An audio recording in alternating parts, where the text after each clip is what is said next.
As we mentioned earlier, the White House has offered a three-phase plan to reopen states. Earlier, I spoke with Dr. Imran Ali. I asked him if we're ready for that plan to be rolled out yet.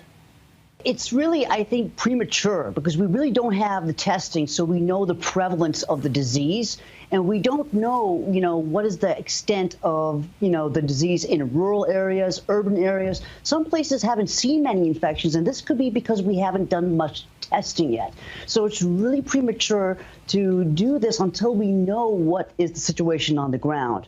And people are going to move from place to place, and it'll be very hard to enforce.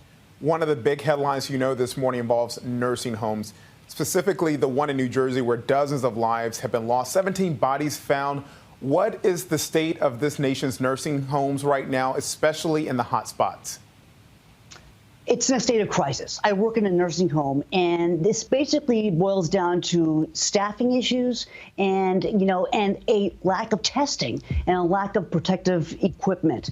And since there's not enough staffing, there's a large component of transmissibility of the virus because these certified nurses' aides stay up for a long time in each patient's room. And it's going to be a real big issue that we need to look at carefully with regard to staffing and availability of testing.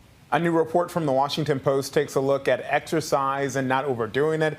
So does exercise hurt or help the immune system? And apparently there's word that 15 feet is the new rule for social distancing when out on a run.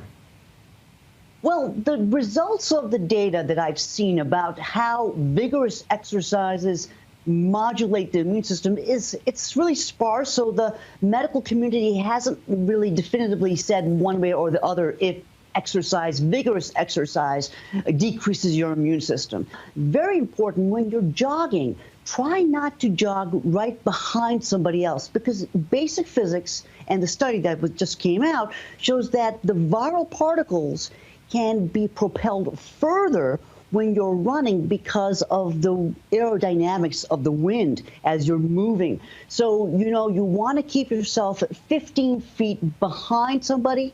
That would be approximately 2 queen-size mattresses ahead of you, or try to move to the side because that's probably a safer bet because in the study, up to 15 feet, you can still see respiratory droplets when you're jogging.